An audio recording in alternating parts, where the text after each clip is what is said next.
let's move on. Where am I? Right here. Okay, now we will talk about permutation.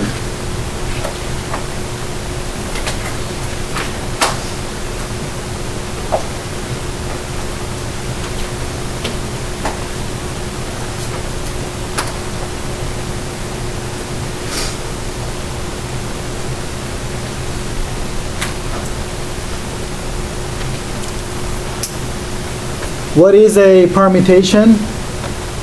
A permutation of n objects is an ordered arrangement of the objects.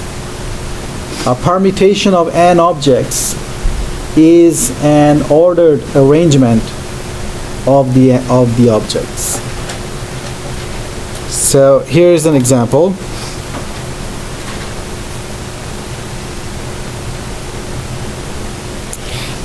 Consider two objects, the letters A and B, and write down all possible permutations of these letters. Well, it's just A, B, and BA, right? Those are the only two possible arrangements of the two letters, A, B, BA. Right?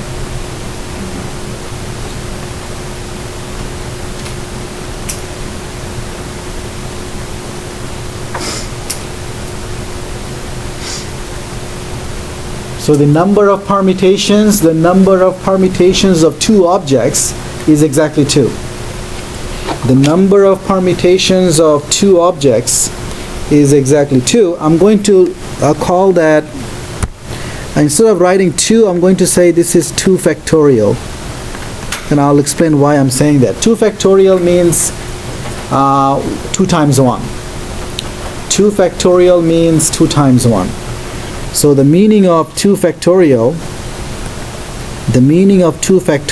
is 2 times 1. You have taken calculus 2, so you should have seen factorial there. Okay. Does anyone know what is 0 factorial? What is 0 factorial? 1. What is 1 factorial? 1. Okay. If I take if I take 10 factorial, that what should that be? 10 factorial, it will be the product of the first 10 positive integers, right? 1 up to 10. Now, let's look at another example. Consider 3 objects. Let's take the objects to be the letters A, B, and C, and write down all possible permutations of these letters. Again, what is a permutation? It is an ordered arrangement, right? So what are the possible ordered arrangements of these 3 letters?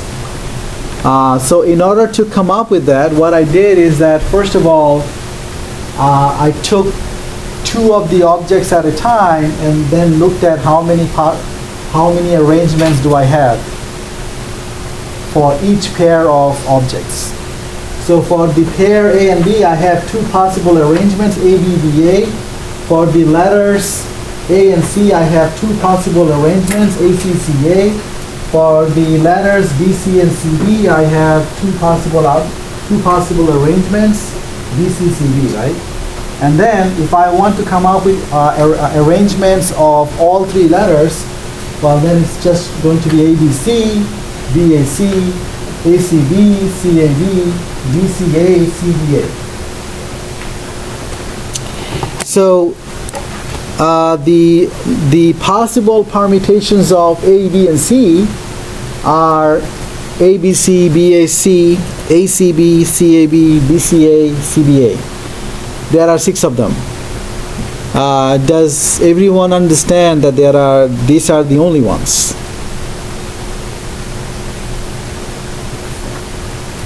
Right? I mean, the way I am looking at it is that, you know, so first of all, why did I look at 2 at a time first? Why did I look at arrangements of 2 of the 3 letters first? Well, the reason is I'm thinking about AB or BA, so your string, your arrangement can start with either BA or BA, either AB or BA, right? Or it can start with AC or CA, or it can start with BC and CB. This is exhaustive, right? I'm saying your 3-letter arrangement, right, can either start with AB or BA, or AC or CA, or BC or CB. That's exhaustive, right? These are the only possible beginning of the arrangements, right? 2-letter beginnings of the arrangement. So if I put the missing letter, then I get arrangements of all 3 letters. Does that make sense? So this is exhaustive. This is an exhaustive list. The number of permutations then of the 3 objects we see that is 6. And 6 is in fact the same as 3 factorial. 6 is 3 factorial. It is 3 times 2 times 1, right? 3 factorial means 3 times 2 times 1, which is 6.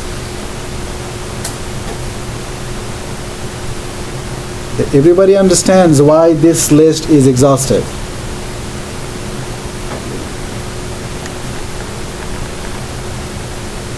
Factorial notation, so remember 0 factorial is 1, and for any positive integer n factorial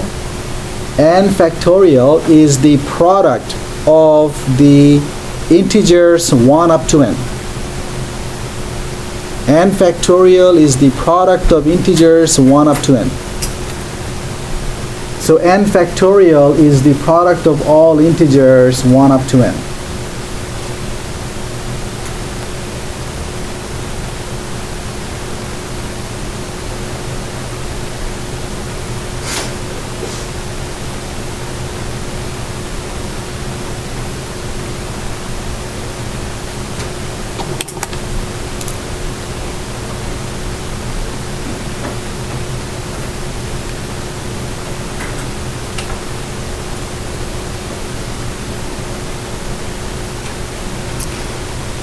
Okay, so the number of permutations of n objects is n factorial. The number of permutations of n objects is exactly n factorial. So how do you give a general argument for that? Could someone give me a general argument why the number of permutations of n objects is n factorial?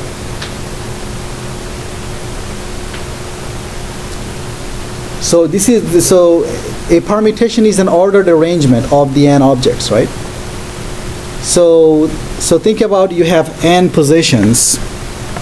So let's think about you have n position 1, 2, 3, 4, dot, dot, dot, and then, you know, so this is the last one is the nth position, right?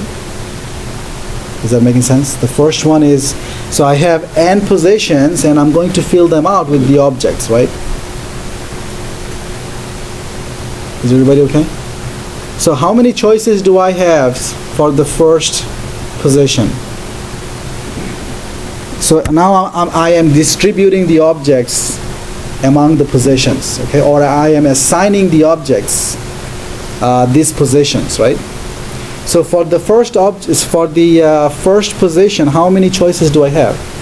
Well, there are n objects. Any one of them could be in the first position, right? So I have n choices here. How many choices do I have for the second position? N minus 1, right? Because this is an ordered arrangement, so I cannot copy one of the object and put it in the second position, right? How many choices do I have for the third position? N minus 2, right?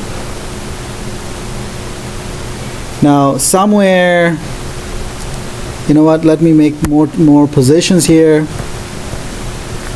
Let's say this position here is the ith position, okay? So how many choices do I have for the ith position?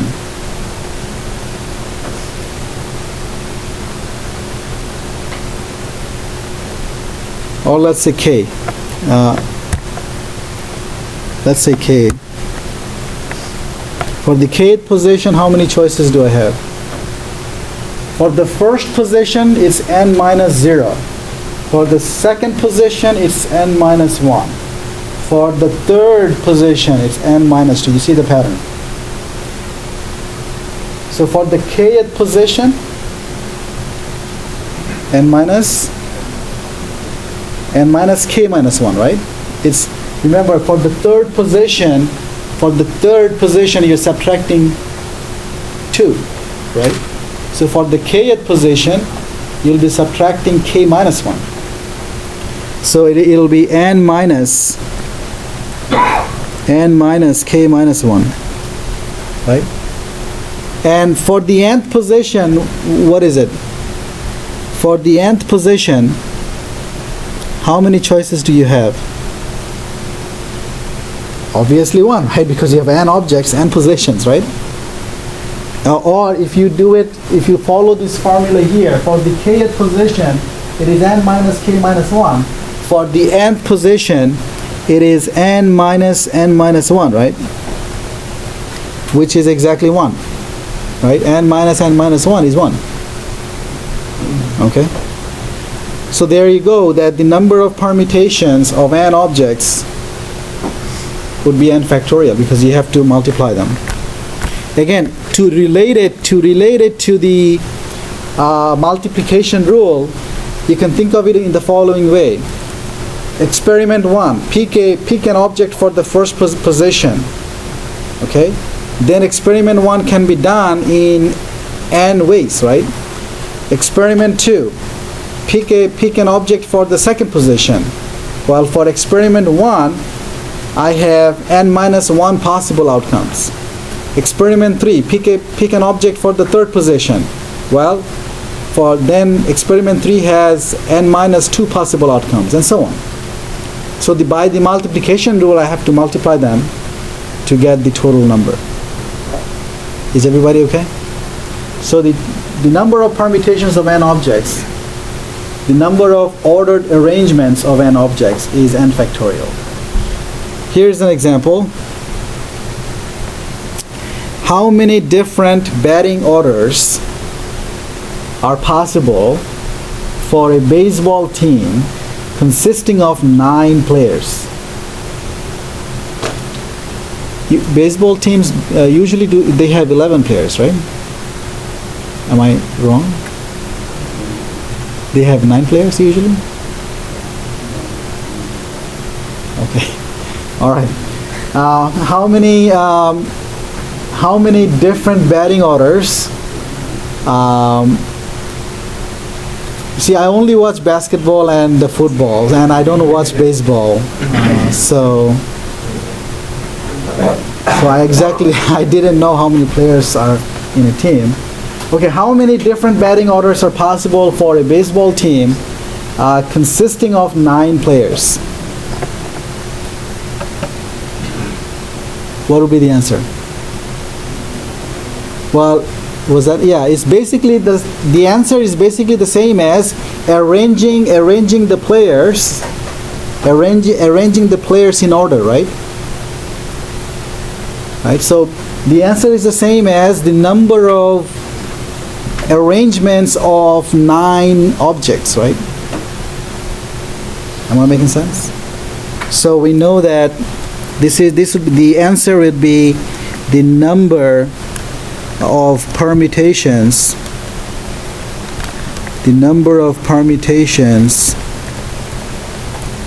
of 9 players, which is 9 factorial. Are we okay with that?